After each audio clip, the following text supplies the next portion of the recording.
right? Everybody running around talking about God this, God that, but yet we don't see God because we judge. The principles are for lack of a better phrase, the guts of God, the substance of God. That's what the principles are. Because if you look at them and you see there is no judgment in them, we always talk about unconditional love, but the principles are the embodiment of unconditional love. 3 minutes remaining. The principles are the embodiment of unconditional love. How? Mentalism, the all is mind. The universe is a mental creation. It is telling you your mentality is what will mold and shape your universe. Why? As within, so without. Correspondence. Why? Because everything is moving from the inside out, always. And when it moves through the stages of polarity, they appear to be duality, but there is no duality. It's just one thing moving through a particular stage. That thing on the inside can only become that thing on the outside. So it moves through the stages to get from inside to outside, meaning mango seed becomes mango tree, becomes mango blossom, becomes sweet, juicy mango. See polarity, moving through the stage from inside to outside. And as it moves through that stage, it creates a rhythm that every time you look at it, you know what you're looking at because the rhythm won't change. It is what it is, ebb and flow. There's always a compensation. Rhythm always Why must rhythm compensate? Well, as within, so without. It has to compensate. You go 90, you come back 90. Because it always has to correspond. So it has to compensate. It always has to match. And from that rhythm, we are caused, because it will cause you to have an effect. But not just any effect. Every cause has its effect, and every effect has its cause because it must correspond. It cannot be any other way. Physics would say every action has a reaction. Well, of course, that is the principle of correspondence, the principle of rhythm, cause and effect.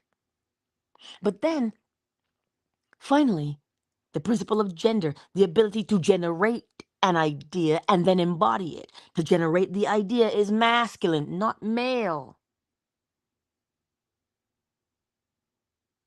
To generate the idea is masculine because we are always in a state of generation. Making something then, molding and shaping, we're generating.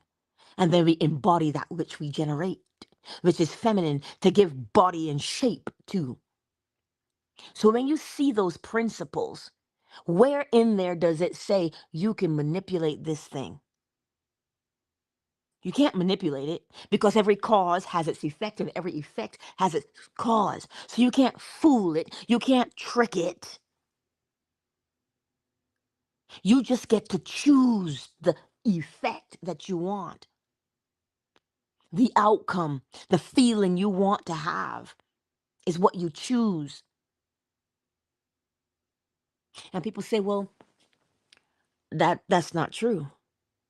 What do you think you're doing every day, all day? But because we judge it and we say, please, that's not real. That's just nature. And do you think that nature just somehow happens? No. It is, for lack of a better word, ordered. Why is it ordered? Because it must follow the rule. It must follow principle. You and I are not exempt from that. We must follow principle as well.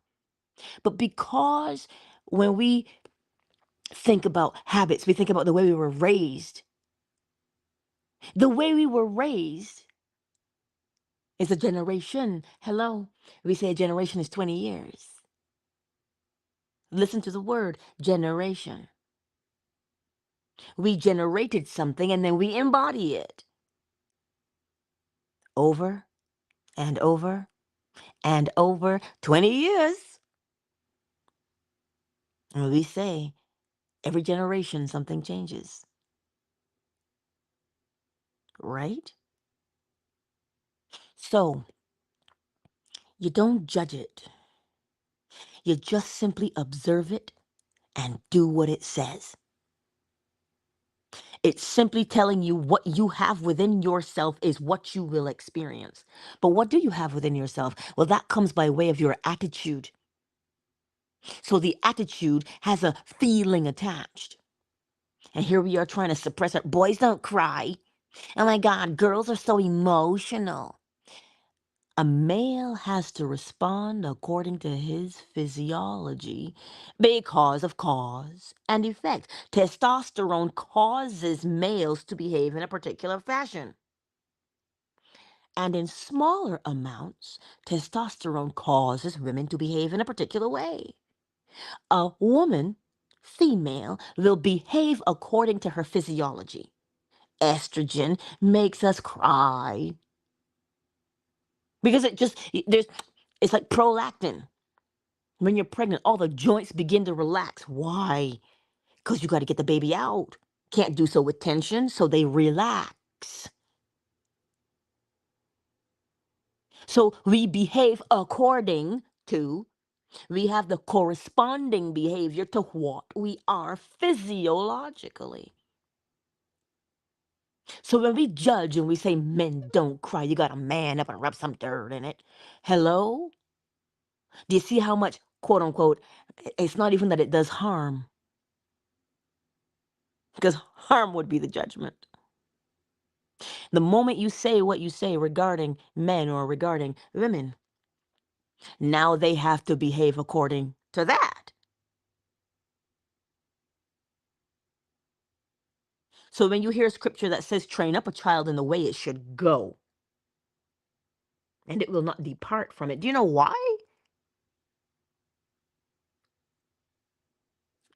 Cause and effect. You want them to behave in a particular way, so you treat them in a way that brings about that effect.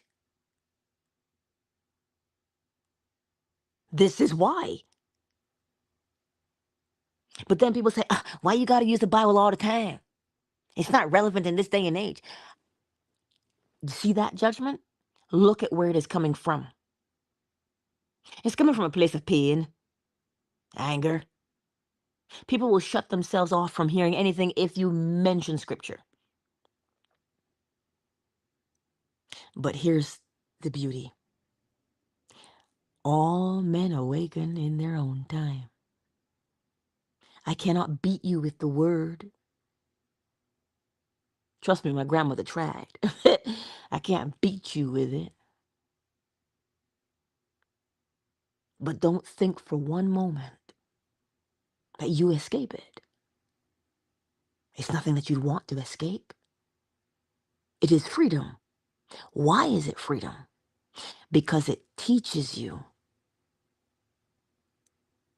the personality of God, if you will. Here we are looking and fighting over who we think God is, when God is right there. But because we are persons, we want to give God a personality. But the minute you give God a personality, now he becomes human. Now, what do humans do?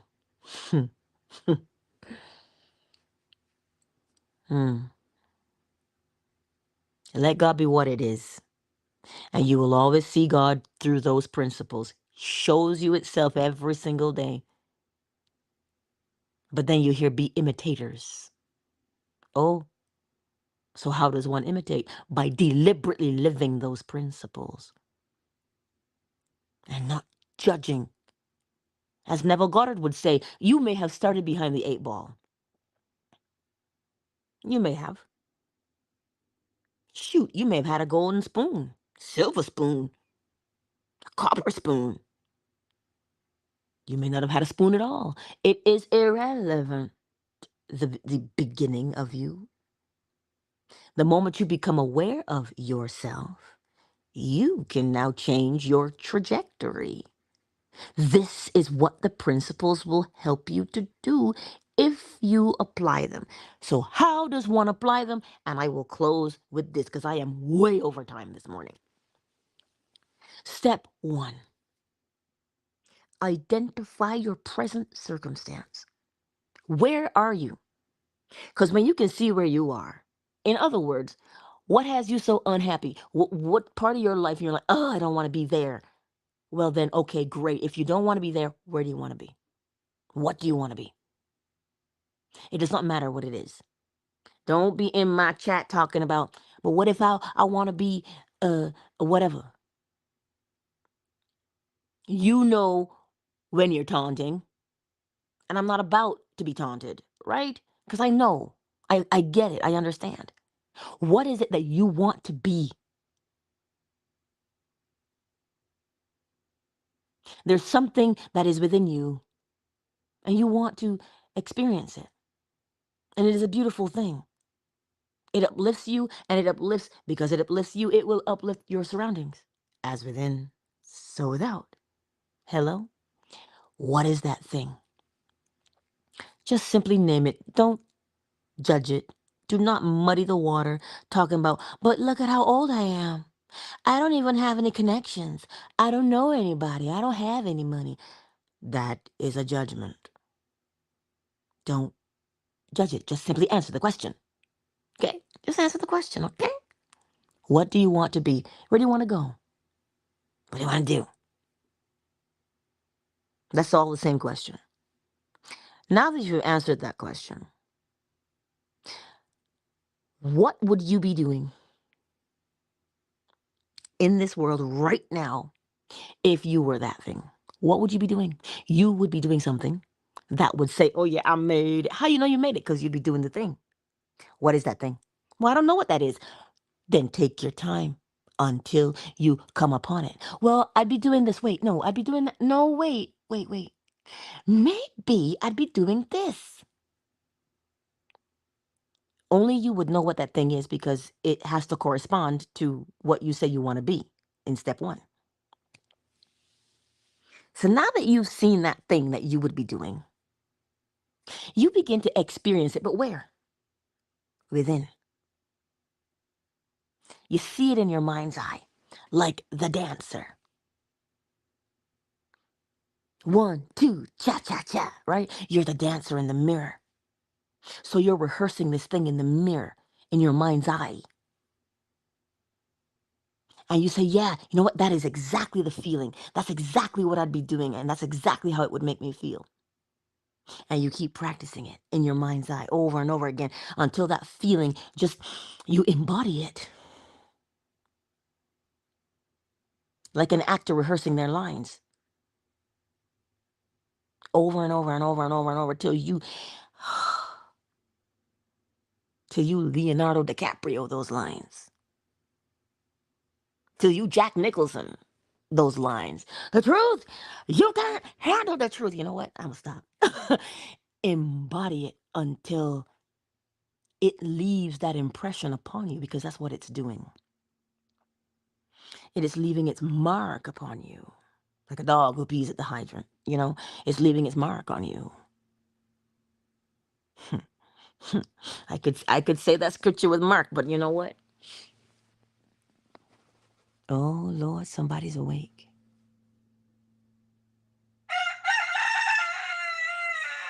Oh, good morning, sweetie. I know that's a lot of work in the morning. So, in your step 2, just embody it in your mind's eye. Not because you're pretending, but because you're leaving a mark in your mind's eye. Because that which is within you has to come out. And that's what you're doing. And finally, step 3. See how good that feels, that when you just did step 2, you see how good that feels? How magnificent it feels to know that, oh, I'm doing this. Yeah. Well, it's the feeling that will keep you there, to keep practicing, so that you will flow from practice to actual experience. And you know how you'll know you flowed from practice to experience? First thing out of your mouth is, oh my God, what a coincidence.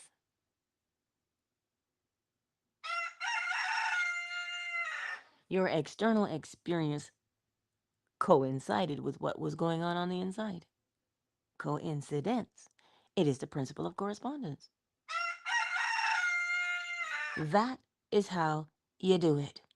Because that, if you pay attention to what you're doing on a daily basis, you will see that you say what you are and you begin to rehearse it until such time you do it. You will see that that's exactly what you're doing.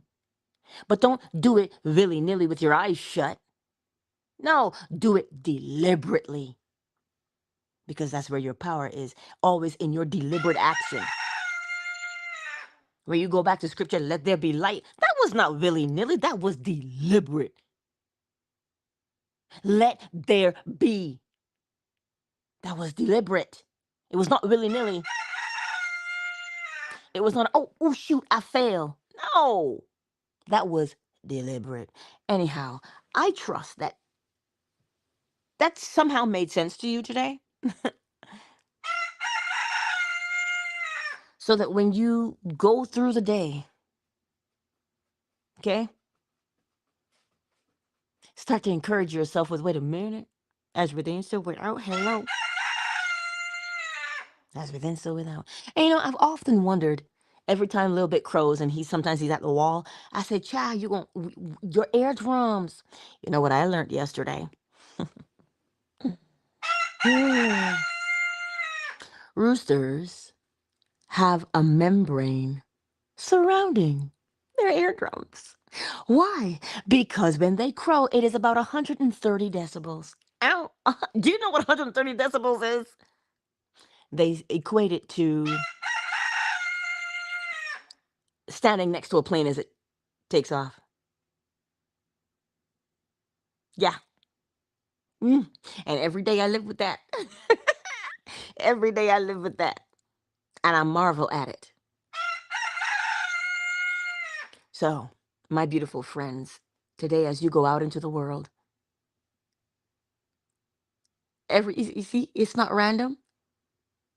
Every cause has its effect because he has to make such a ferocious sound or piercing sound. He is protected from it so that he can bring joy to me and not hurt himself. So where else do you think in your life? Oh, now you understand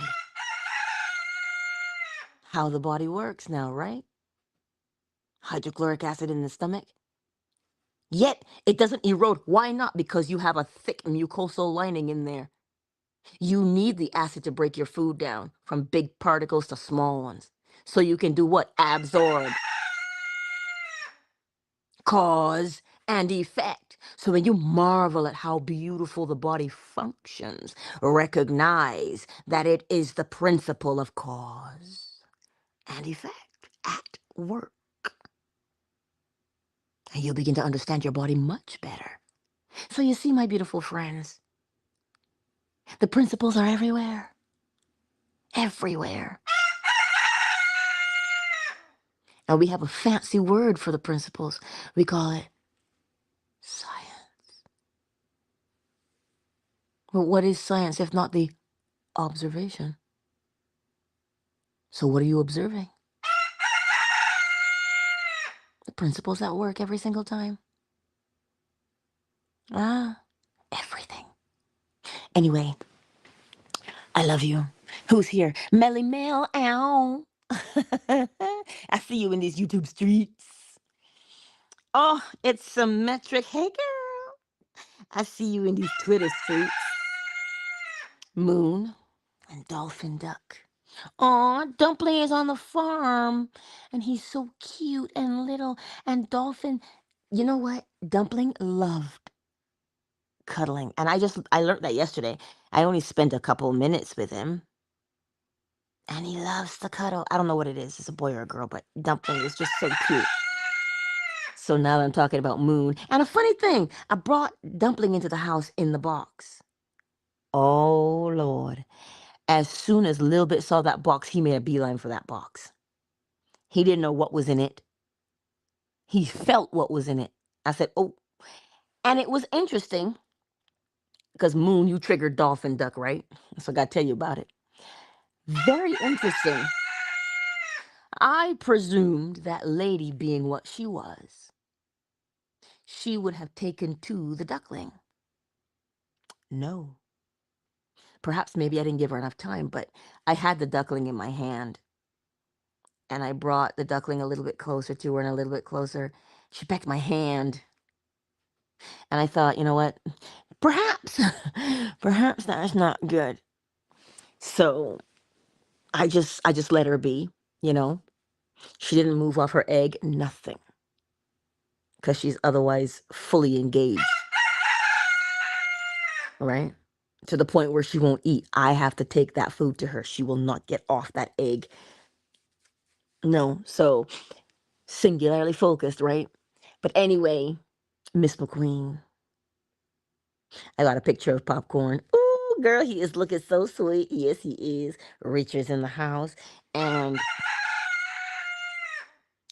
P, P Marky, I see you, baby. Yeah. So thank you all for being here. Y'all got an update on the chicken and the duckling. And because he's wild, what I learned was once he matures, he will fly away. Because he's wild. He's not a domesticated breed of duck. He's a wild one. So, cause and effect. Because he's wild, he has to be in the wild. You can't domesticate him. So you see, everything is principle, is it not? Anywho, let me pop into the chat to make sure. Yeah. Would that align with mindset, what we perceive a feeling as? Yes. Yes. When you identify what it is you feel, that shows you the mindset. See, because the mindset, right, is invisible at the time. Nobody can see it. But I can see how you feel, which is the external. So the feeling will show you the mindset. Make sense? Anyhow, don't let me keep y'all, because your girl is 20 minutes over today. Lord have mercy. Little bit. You think if you holler at me harder, I will move? He's so sweet. He's just, I gotta go deal with him. Yeah, he did get louder. That's not your imagination. He did, really. Because he's like, you take it too long. Okay, I'm coming. I love you all.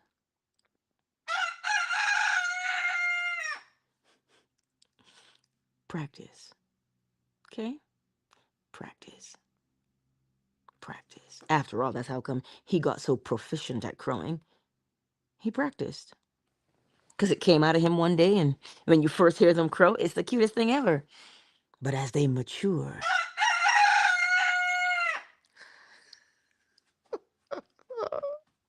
At this point, I'm just being mean right now. I'm sorry. Okay, I'm coming. I love you. Countdown initiated. 5, 4, 3, 2, 1. Much love, everybody. Have a good day, he says. Much love.